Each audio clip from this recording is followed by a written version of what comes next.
Hello friend, इस video में हम डायरेक्ट कॉमन टेंजेंट का प्रूफ देखेंगे। फर्स्ट वीडियो में हमने डिस्कस किया था डायरेक्ट कॉमन टेंजेंट और ट्रांसवर्स कॉमन टेंजेंट और उसके 2-3 केसेस को भी डिस्कस किया था। इस वीडियो में हम डायरेक्ट कॉमन टेंजेंट का प्रूफ देखेंगे। तो दो सर्कल को टच करते हुए पास होने वाली लाइन को ही हम टेंजेंट बोलते हैं। इसको हिंदी में स्पर्श रेखा बोलते हैं। जो दो सर्कल्स को टच करते हुए पास होगी उसी को हम डायरेक्ट कॉमन टेंजेंट बोलेंगे। तो ये दो सर्कल्स का सेंटर O और O' है, रेडियस R1 R2 ले रखा है यहाँ पे। तो जो PQ की लेंथ होती है PQ इक्वल टू L, वो स्क्वायर रूट के अंदर d² minus R1 minus R2 का डिफरेंस का स्क्वायर है ना, d² minus R1 minus R2 का होल स्क्वायर इसके इक्वल होता है। तो इसकी प्रूविंग की बात करते हैं। तो सबसे पहले अब देखिए ये दोनों सेंटर के बीच का डिस्टेंस d है। इसके ठीक पैरेलल एक लाइन ड्रॉ कर लेते हैं PQ, है ना।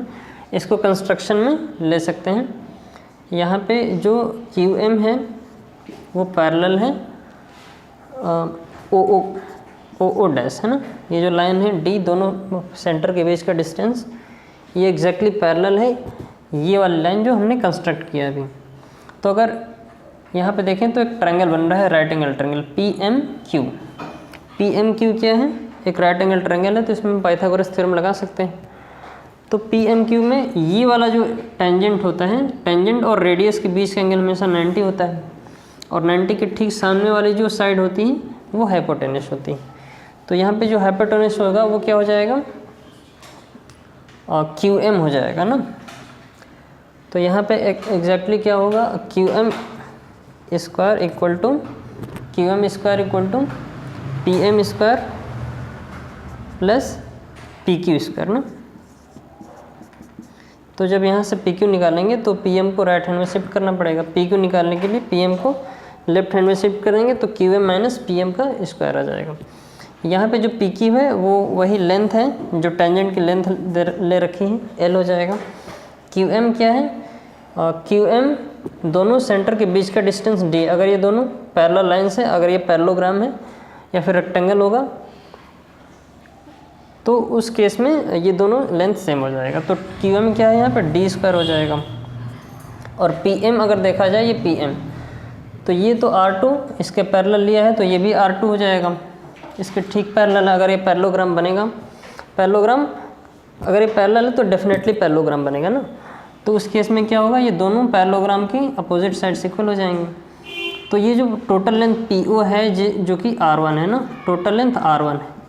इस टोटल में से इतने लेंथ को माइनस कर देंगे तो ये PM वाली लेंथ पता चल जाएगी ना। तो PM क्या हो जाएगा? टोटल R1 माइनस ये जो पैरेलल है R2, R1 माइनस R2 का डिफरेंस लेंगे तो ये हमारे पास PM स्क्वायर आ जाएगा। ठीक है। तो यहाँ से जब स्क्वायर रूट लेंगे तो हमारे पास डायरेक्ट कॉमन टेंजेंट की लेंथ आ जाएगी d² minus R1 minus R2 square, R1 minus R2 का होल स्क्वायर। तो ये तो पहला केस है जिसमें सेंटर के बीच का जो डिस्टेंस होता है, सेंटर के बीच का डिस्टेंस OO' ये रेडियस के सम के ज़्यादा होता है। तो ये केस फर्स्ट है जिसमें सेंटर के बीच का डिस्टेंस D रहेगा, वो रेडियस से ज़्यादा रहेगा। दूसरा केस क्या है? ये पहला केस हो जाएगा। पहला केस जिसमें सेंटर के बीच का डिस्टेंस रेडियस के सम से ज़्यादा रहेगा। और दूसरा केस क्या हो जाएगा? दूसरा केस रहेगा जो D होगा वो रेडियस के सम के इक्वल ही रहेगा ना।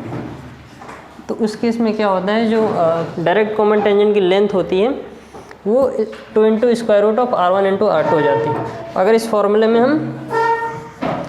फॉर्मूले में D के प्लेस पे क्या रख देंगे? D के प्लेस पे R1 प्लस R2 रख देंगे ना। और ये R1 माइनस R2 तो पहले से ही है। जब इसको सॉल्व करेंगे तो यहाँ से क्या हो जाएगा? a² minus b²। तो a plus b into a minus b के फॉर्मूले से a plus b means R1 plus R2 plus R1 minus R2 into R1 plus R2 minus R1 plus R2 हो जाएगा ना। तो R1 से R1 कैंसिल हो जाएगा, R2 से R2, तो L इक्वल टू क्या आ जाएगा? 2R1 R2। यहाँ पे 4R1 R2 आ जाएगा ना। तो जब ये 4 बाहर आएगा तो ये 2 इंटू √R1 × R2 आ जाएगा। तो ये डायरेक्ट कॉमन टेंजेंट का दूसरा केस है जिसमें दोनों सर्कल एक दूसरे को टच कर रहे होते हैं। एक तीसरा केस भी होता है जब दोनों एक दूसरे को क्रॉस करते हैं, तो उसमें टेंजेंट की लेंथ कैसे आती है उसको हम नेक्स्ट वीडियो में देखेंगे। फ़िलहाल इतना ही। Thank you so much. Thanks for watching.